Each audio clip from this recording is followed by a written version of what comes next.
काय के लिए गड्ढा खोद रहे हैं दादा आप? काय के लिए खोद रहे हो? गंज में काज है। गाय के लिए अच्छा। क्या यहाँ गौशाला बनाई जा रही है? हाँ, गौशाला। ये बाहर के लोग ये ना समझे कि ये गौशाला बन गई बडाकुर में। बडाकुर में गौशाला नहीं है, ये स्वयं की व्यवस्था है। और आप लोगों से ये मैं कहना चाहता हूँ कि अपने अपने गांव में अपनी अपनी व्यवस्था स्वयं करें। स्वयं की व्यवस्था है गायों को, क्योंकि हर जगह करंट डरा है तो गायों को दिक्कत आ रही है, बेचारी काफी परेशान है। इसलिए हम सबने सोचा है गाँव की गायों की व्यवस्था स्वयं किया जाए। सभी क्षेत्रवासियों से निवेदन है, सभी अपने अपने गांव में गायों की व्यवस्था करें। सरकार से जो व्यवस्थाएं गायों के लिए आ जाती है वो केवल सरपंच के ही लिए हो पाती है। जो पैसा आता है मंत्रियों से वो सरपंच खा जाता है और सरपंच से जो बचता है वो इधर उधर बढ़ जाता है। नमस्कार दोस्तों, आज हम पहुंचे ऐसे गांव में जहां जिस गांव की तस्वीर आप देखकर आप भी हैरान हो जाएंगे। आज हम इस खबर में एक ऐसी खबर बताने वाले हैं जो कि आपको आज के बाद गांव में कभी रात भर फसल की रखवाली करने के लिए परेशान नहीं होना पड़ेगा। इन गांव के लोगों ने यही नहीं ऐसा कदम उठाया है, फसल की रखवाली करने के लिए यहाँ जो लोग रात भर पहरा देते थे वो लोग अब यहाँ स्वतंत्र होकर आराम से सोते हैं और गाय फसल को भी नुकसान नहीं करती है। चलिए इस खबर में पहले आपको बात कर लेते हैं। ये पूरा गांव की तस्वीर है, उन्होंने एक गौशाला बनाई है और ये गौशाला इन्होंने खुद के पैसे से बनाई है। चलिए हम बात कर लेते हैं। ये बताइए, आसपास में लोग गाय से परेशान तो रहते हैं, आपने ये कदम उठा दिया है कि अब लोग यहाँ के परेशान नहीं होंगे, क्या ऐसी पहल की है आपने? अभी हम लोग यही सोच रहे हैं, काफ़ी गायों से परेशान थे और गाय भी परेशान थी, क्योंकि भूखी गाय क्या करेगी, रात में कहीं इधर भटकती कहीं उधर भटकती।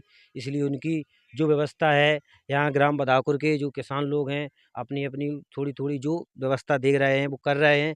अभी हाल फिलहाल देखो यहाँ पे तो अभी करब डाली जाती थी, अब उनकी व्यवस्था के लिए कुटी कतर के डालने के लिए डाली जाएगी, तो उसके लिए आटा और यहाँ पे उनके लिए ये बनाया जा रहा है, जो कि नान बनाई जाएंगी, उसमें गाँव के लिए चारा रखा जाएगा। ये व्यवस्था अभी जारी है। अभी ये आप मतलब खुद के सभी पैसे से कर रहे हैं, खुद की सेवा से कर रहे हैं? ये हम सब स्वयं अपनी कर रहे हैं, ग्राम पंचायत से कुछ नहीं मिला यहाँ पे जो काम किया जाए उससे, और जो है स्वयं सब सारे किसान मिलके सब। चलिए हम आपको बता देते हैं, यहाँ ये जो गाय की सेवा के लिए इन लोगों ने जो तस्वीर दिखा बनाई है, ये पूरी यहाँ एक बाउंड्री की गई है और इस बाउंड्री के अंदर गांव में जितने भी आवारा गाय रहती है वो इसी में रहेंगी। इन लोगों ने अपने ही पैसे से यहाँ एक बढ़िया इनको पूरा पैक किया जाएगा। यहाँ एक नहीं बल्कि कई सैकड़ों यहाँ गाय रहेंगी और खाना पीना सब मिलेगा, पूरी खाना पीना की व्यवस्था सब होगी यहाँ पर। हम लोगों ने ये मुहिम चालू की है कि हमारी जो गाय माता है हिंदू धर्म में उनको माँ का दर्जा दिया गया है, इसलिए कि वो भी भूखी ना रहें और चारों तरफ जो परेशान होती है गाय, तार लगे हैं चारों तरफ, कटीले तार हैं उनमें उलझ जाती है, चोट लग जाती। तो हम लोगों ने सबने इकट्ठा होके यहाँ पर एक निर्माण की जहाँ चारा इकट्ठा करेंगे और उनको सुबह करब डालते हैं, बरसीन भी लाएंगे मिला के और कतरवा के तब खाना खिलाएंगे, जिससे कि हमारी गाय भी भूखी नहीं रहेंगी और हमारे किसान भाई सब खुश रहेंगे। जिससे अच्छा, इससे ये मान लिया अब आज के बाद यहाँ के लोग गाय से परेशान नहीं रहेंगे, आप आ जाओ उधर। अब यहाँ के लोग गाय से परेशान नहीं रहेंगे क्या? नहीं रहेंगे, क्योंकि हम लोग खुद समझ रहे हैं कि गाय को आराम से रखें और चारा आरा डालें उन्हें, और जगह बनाई है भूसा वूसा रखने के लिए, तो उन्हें सुबह शाम चारा मिलता रहे। कितना खर्चा आया होगा इसमें पूरे?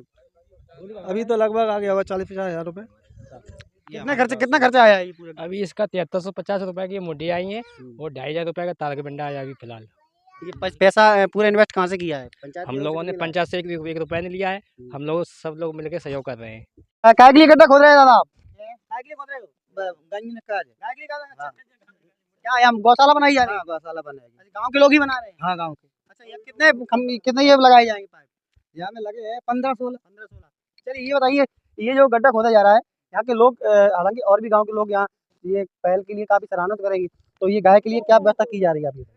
ये गौशाला नहीं है, ये स्वयं की व्यवस्था है। गौशाला नहीं हैगी यहाँ पे, तो ये स्वयं की व्यवस्था है गायों को, क्योंकि हर जगह करंट डरा है तो गायों को दिक्कत आ रही है, बेचारी काफ़ी परेशान है। इसलिए हम सबने सोचा है गाँव की गायों की व्यवस्था स्वयं किया जाए। बाहर के लोग ये ना समझे कि ये गौशाला बन गई बडाकुर में। बडाकुर में गौशाला नहीं है, ये स्वयं की व्यवस्था है। और आप लोगों से ये मैं कहना चाहता हूँ कि अपने अपने गांव में अपनी अपनी व्यवस्था स्वयं करें तो अधिक लाभ होगा। ये गाय माता है और हिंदू धर्म में ये गाय आती है। मतलब आप ये कहना चाह रहे हैं कि एक सरकार के भरोसे ना बैठे, हम लोग खुद कर सकते हैं?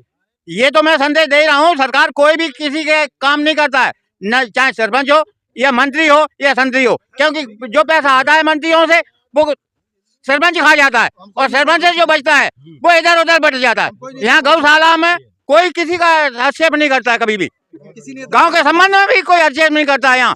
यहाँ का हम सरपंच किसी नेता के भरोसे नहीं है, हम स्वयं अपना काम संभाल रहे हैं। बहुत बढ़िया, चलिए। जो सुविधाएं आती हैं सरकार से, हम लोग सरकार के भरोसे नहीं है और सभी क्षेत्रवासियों से निवेदन है, सभी अपने अपने गांव में गायों की व्यवस्था करें। सरकार से जो व्यवस्थाएं गायों के लिए आ जाती है वो केवल सरपंच के ही लिए हो पाती हैं, क्योंकि जो भी जितने भी गांव के सरपंच होते हैं, गांव में जो भी व्यवस्थाएं या पैसा आता है तो सरपंच अपनी जेब में रख के बढ़िया ऐसो आराम करते हैं और अपने लोगों को भी व्यवस्था करते हैं खाने पीने, भ्रष्टाचार पनप जाता है। बस और कुछ नहीं। देखिए, अगर आप इस तरह के कार्य करना चाहते हैं तो निश्चित तौर पर अपनी फसल की रखवाली की जाएगी।